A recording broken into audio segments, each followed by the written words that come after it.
பொங்கலூர் மணிகண்டன் அவருக்கு நம்பிக்கை இருக்கு. இப்ப இந்த அதிருப்தின்னு சொல்றதெல்லாம் கட்டுக்கதை, எனக்கு நல்லாவே தெரியும் அப்படின்றத சொல்றாரு. அடுத்தடுத்து இது இந்த அதிமுகவில் நடப்பது இன்னும் தொடருமா, இல்ல இப்படி ஒரு முற்றுப்புள்ளியோட இதோட நின்றுமா? இப்படி பொங்கலூர் மணிகண்டன் சொன்ன ஒரு விஷயத்தை நான் ஒத்துக்கிறேன்.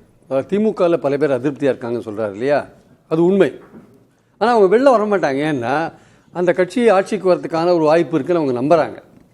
மற்றவங்க எப்படி நம்புகிறாங்களோ, வெளியில் இருக்க தேமுதிக எப்படி நம்புதோ, இல்லை ஓபிஎஸ் எப்படி நம்புகிறாரோ, இல்லை ராமதாஸ் எப்படி நம்புகிறாரோ, அது மாதிரி இதுக்கு ஒரு வாய்ப்பு இருக்குது அப்படின்னு நம்புறதுனால அவங்க என்ன இருந்தாலும் பிரச்சனை இருந்தாலும் அவங்க அப்படியே இருப்பாங்க. ஆக்சுவலாக ஸோ அதிமுகவை பொறுத்த மட்டும் அந்த நம்பிக்கை இழப்பு தான் இருக்குது. ஆக்சுவலாக நம்ம கட்சி ஆட்சிக்கு வருமான்ற ஒரு நம்பிக்கை இருக்குல்ல, பலமான கூட்டணி கிடையாது, கட்சி ஒற்றுமைக்கான விஷயத்தையும் எடப்பாடி கையில் எடுக்க மாட்டேங்கிறாரு.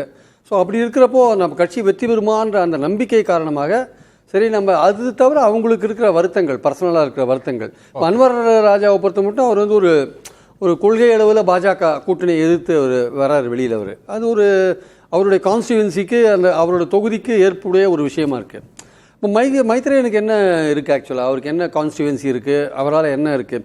திமுக இவரை ஏற்றுன்றதுனால ஒரு இன்க்ளூசிவ்னஸ் தான் வந்திருக்கே தவிர, திமுகவுக்கு நாங்கள் அனைவரையும் அரவணைத்து ஒரு இன்க்ளூசிவ் பாலிடிக்ஸ் பண்ணுறோம் அப்படின்ற அந்த ஜாதியை வச்சு அவர் ஏற்றுக்கலாமா திமுகன்னா, அது திமுக நாங்கள் இன்க்ளூசிவ் பாலிடிக்ஸ் பண்ணுறோம் பாருங்கன்னு காமிக்கிறதுக்கான ஒரு விஷயமா இருக்கலாமே தவிர, எந்த அளவுக்கு திமுகவுக்கு மைத்ரேயனுக்கு அதில் என்ன பெனிஃபிட் கிடைக்கும்னா அதுக்கு ஒரு கேள்விக்குறியான விஷயமா நான் பார்க்குறேன். பொதுவாக இப்படி கட்சியில சேர்றப்ப சில வாக்குறுதிகள்லாம் கொடுப்பாங்க அவங்களோட செல்வாக்குக்கு ஏற்றவாறு. அப்படி இல்லாமலா நான் சொல்ல, ஏதாவது ஒரு வாக்குறுதி வாங்கிட்டு தான் சார் அவங்க போயிருப்பாங்க.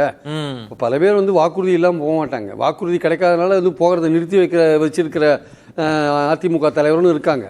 இப்போ பிரகாஷ் சொன்ன மாதிரி நான் இதெல்லாம் கேட்டாங்க, இதெல்லாம் கொடுக்கலன்னா அவங்க கொஞ்சம் வித்துகள் பண்ணி வச்சிருக்காங்க. இன்னும் கொஞ்ச நாள் ஆக ஆக வேற மாதிரி கூட பண்ணலாம். இப்போ நிறைய பேரை பற்றி சொன்னார் அவர் பேசும்போது.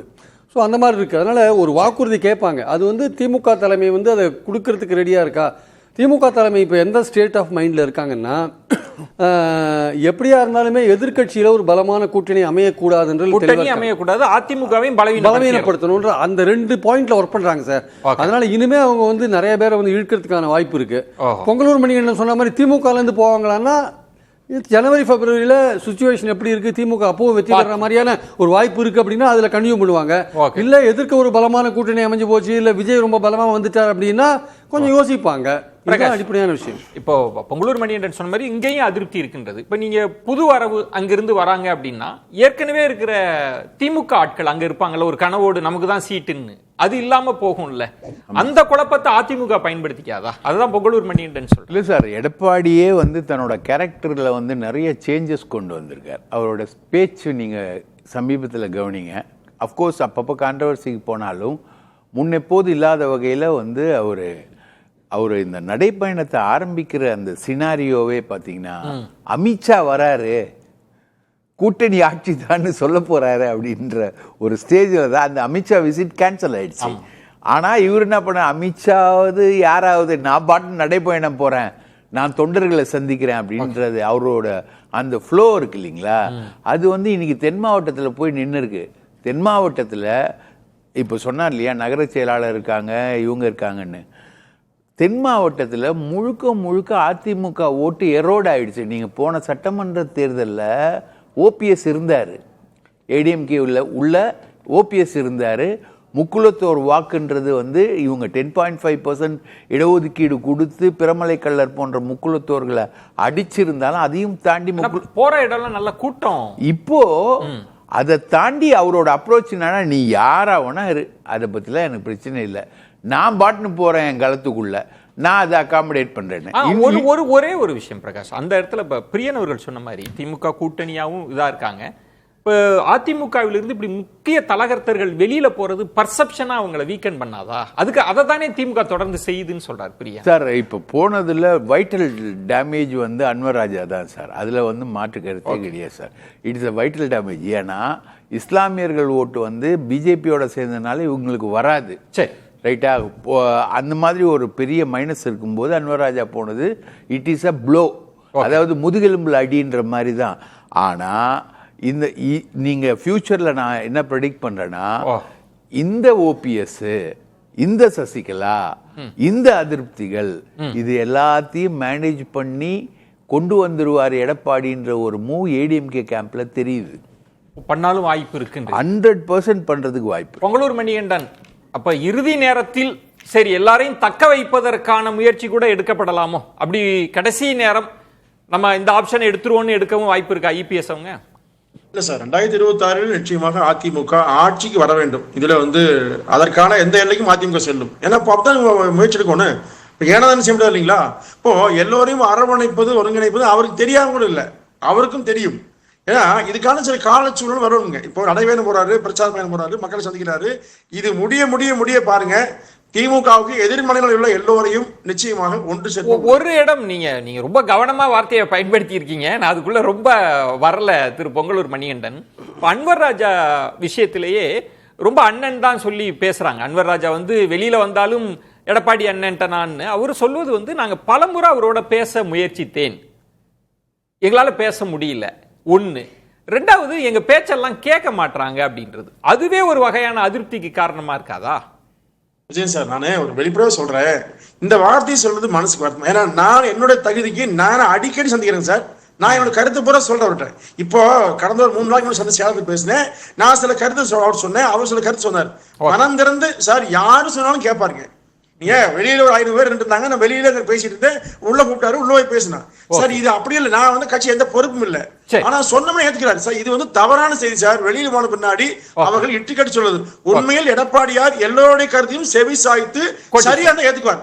கோட்டீஸ்வரன், இப்போ அடுத்தடுத்த மூன்றது இப்போ பிரகாஷ் சொல்றாரு அதிமுகவே ஒருங்கிணைக்கிற இடத்த கூட நகரலான்றதும், பொங்கலூர் மணிகண்டன் இல்ல இதை இப்படியே விட்டுட்டு இருக்க மாட்டாங்கன்றதையும் பார்க்க முடியுது.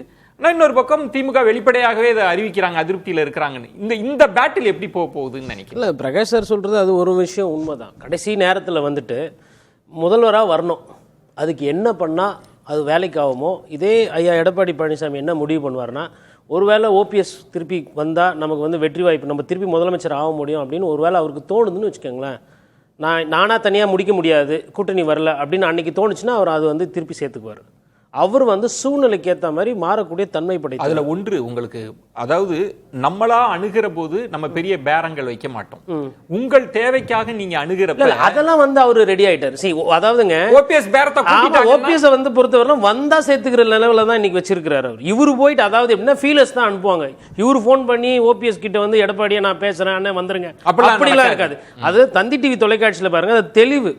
எனக்கு முன்னாடி பேசினவர் கூட கரெக்டா சொன்னார். அந்த அப்ரோச் மாறுது. என்னன்னா டிடிவி தினகரன் அவர்களை பற்றி கேட்கும்போது காலம் பதில் சொல்லும், ஓபிஎஸ் அவர்களை பற்றி கேட்கும்போது காலம் கடந்து விட்டது. ஒருத்தரை ஃபியூச்சர்லையும் ஒருத்தரை பாஸ்ட் டென்ஸ்லயும் வைக்கிறாங்க. அதே மாதிரி இப்போ அவரு அந்த ஆப்ஷன்ஸ் எல்லாம் பார்ப்பாரு. அவருமே ஒரு எதிர்கட்சி தலைவராக இருக்கிறாரு, 75 சீட் ஜெயிச்சிருக்காங்க, அதுக்குண்டான கணக்குகள் பார்ப்போம். இன்னொன்று ரொம்ப முக்கியமானது, வர தேர்தல் நேரத்தில் இந்த மாறி மாறி போறது இருக்கு பாத்தீங்களா, அது நிறைய பார்ப்போம், நிறைய நடக்கும். அதாவது குறிப்பா அதுவும் டிஎம்கேல என்ன ஆகும்னா, ஒரு சீட்டு நிக்கிறதுக்கு 5 பேர் கேட்பாங்க. ஏன்னா ஆளுகின்ற கட்சி, செலவு கம்மி. அப்போ நிறைய பேர் கேட்பாங்க, ஒருத்தருக்கு ஒரு சீட்டு தான் கொடுக்க முடியும். அப்ப அதிருப்தி நிறைய இருக்கும். அண்ணா திமுக பாத்தீங்கன்னா எதிர்கட்சி, செலவு தனியா பண்ணணும், அதனால சீட்டு நிறைய பேர் கேட்க மாட்டாங்க, அங்க அதிருப்தி கம்மியாகும். இதெல்லாம் நம்ம டிசம்பர்ல பார்ப்போம். பிரகாஷ், எல்லாரும் ரொம்ப சுருக்கமா சம பண்ணலாம், யாராருக்கெல்லாம் குறி வைக்கப்படலாம், இது யார் போறதுக்கான வாய்ப்பு இருக்குன்னு யூகிக்கிறீங்க? இதை சம பண்ணலாம். எல்லாமே போறதுக்கான வாய்ப்புல ஆர்பி உதயகுமார் வரைக்கும் இருக்குங்க. ஆர்பி உதயகுமார், செங்கோட்டையனுக்கு கண்டிப்பாக இந்த முறை சீட் கொடுக்க மாட்டாங்க. அவர் திமுகவுக்கு போகாமல் அவருக்கு சீட் கிடைக்காது. அதே மாதிரி ஜெயக்குமாருக்கு இந்த முறை சீட் கொடுத்தாலும் அவர் அங்கே தேர மாட்டார். அதுக்கான விஷயங்கள் இருக்கு, இதெல்லாம் குறி வைக்கப்படலாம் சார். ஏடிஎம்கே எப்படி தன்னை தகவமைச்சு மாத்திக்குதோ அதுக்கேற்ற மாதிரி போறதும் வரதும் இருக்கும். உங்க பார்வையில் எப்படி பாக்குறீங்க, எப்படி போகலாம் அந்த? அதாவது திமுக ஆட்சியில் இருந்த பொழுது யாருன்னா நினைச்சாங்கன்னா எல்முருகன் ஒரு 2 பேரை திமுக தூக்குவார்னு.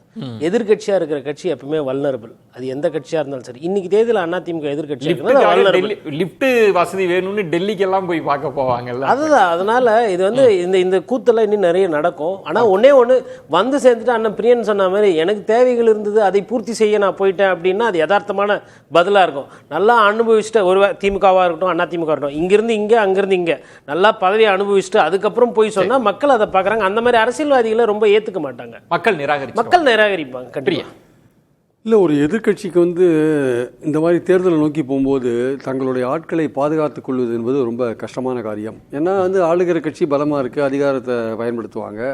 இவங்களுக்கு அதிருப்தியாளர்களுக்கு தேவைகள் பலது இருக்கும். எடப்பாடிகிட்ட ஒரு ஒரு ஒரு ஃப்ளெக்சிபிலிட்டி இல்லை, ஒரு லகுத்தன்மை இல்லை அவர்கிட்ட. அவர் சசிகலா அமைச்சதும் சரி, தினகரன் அமைச்சதும் சரி, ஓபிஎஸ் அமைச்சதும் சரி, இதெல்லாம் அவர் வெற்றியாக பார்க்குறாரு. பட் அதெல்லாம் பண்ணது பிறகு தான் தோல்வியை சந்திச்சுட்டு இருக்கார் தொடர்ந்து. அவர் ஒற்றுமையாக கட்சியை கட்டமைச்சார்னா, ஆனால் அவர் நடக்கிறத பார்த்தா அப்படி தெரியல. இப்போ பொங்கலூர் மணிகண்டன் சொல்கிறாரு, நான் சுலபமாக பார்க்குறேன் பேசுகிறேன்றார். பொங்கலூர் மணிகண்டன் ஏடிஎம்கே கிடையாது, ஆனால் செங்கோட்டையும் ஏடிஎம்கேல இருக்கார், சீனியர் லீடர் அவர்கிட்ட பேசுறதுக்கு என்ன பிரச்சனை அவருக்கு எடப்பாடிக்கு? ஸோ ஒரு தலைவர்ன்றவன் ஒரு தொண்டர் கூட விடக்கூடாது சார்.